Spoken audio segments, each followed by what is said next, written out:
ঈশ্বরের বিরুদ্ধে যারা অবস্থান নেয় তাদের এই দুনিয়াতে তার জায়গা থাকা উচিত নয়।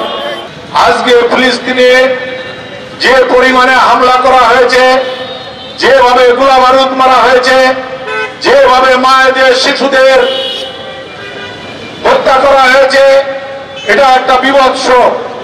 এটা কখনো হতে পারে না। এটা যদি এইভাবে অত্যাচার করা মানে ঈশ্বরের বিরুদ্ধে তাদের অবস্থান নেওয়া। ঈশ্বরের বিরুদ্ধে যারা অবস্থান নেয় তাদের এই দুনিয়াতে তার জায়গা থাকা উচিত নয়। কাজেই এই নৃশংসতার জন্য আমরা বাংলাদেশ পূজা উদযাপন পরিষদের পক্ষ থেকে আমরা তীব্র নিন্দা এবং প্রতিবাদ জানাই।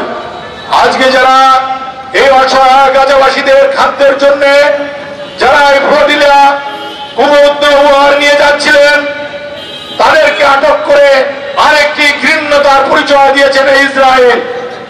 আজকে আমরা দেখেছি জাতিসংঘে যখন অধিবেশন চলছে তখন ইসরায়েলের প্রেসিডেন্ট যখন বক্তব্য দেওয়ার জন্য তাকে আহ্বান করা হয়েছে, তখন ওইখানে সারা বিশ্বের যারা নেতৃবৃন্দ ছিলেন তারা চেয়ার ছেড়ে সেই সভাস্থল ত্যাগ করেছিলেন। এটাই প্রতিবাদ নয়। আমরা জাতিসংঘকে আহ্বান জানাবো, এই বিভৎস কর্মকাণ্ডে, নৃশংস কর্মকাণ্ডে যে ইসরায়েল জড়িত, জাতিসংঘের সকল সদস্য পদ থেকে তাদেরকে বাদ দেওয়া হোক, তাদেরকে অব্যাহতি দেওয়া হোক। আমি আবারও বলছি, আমাদের যে সনাতন ধর্মের মানুষ, এই সনাতন ধর্মের মানুষ সকল জীবের ভিতর ঈশ্বর বিরাজমান।